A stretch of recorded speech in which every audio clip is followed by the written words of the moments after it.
Chandigarh, the capital of Punjab and Haryana, two states located in northern India, was the first planned city of India.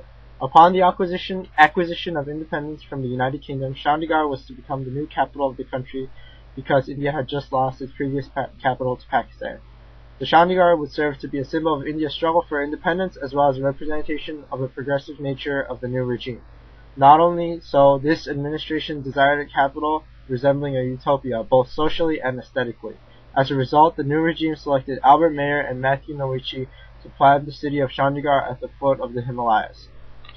Upon the death of previous planner and architect Matthew Novici, Le Corbusier was brought into the Chandigarh project.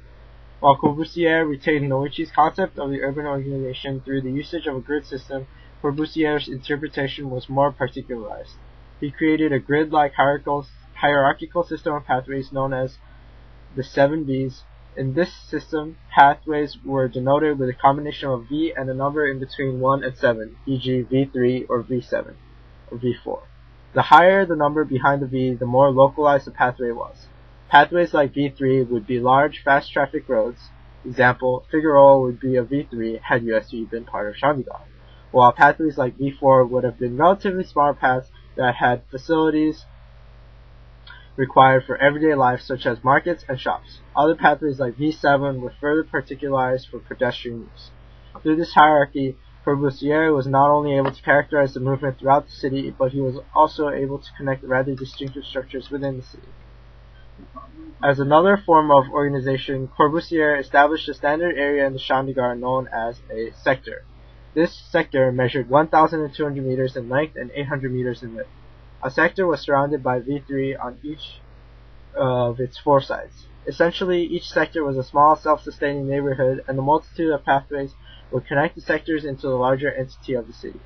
On the other hand, not all sectors were uniform in terms of spatial density and quality of living. Much like modern cities, the Chandigarh had a variety of sectors that distinctive social classes would occupy.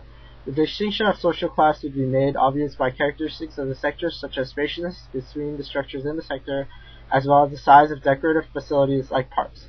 But despite these differences, all the sectors were provided with modern necessities like kitchens, bathrooms, plumbing, etc.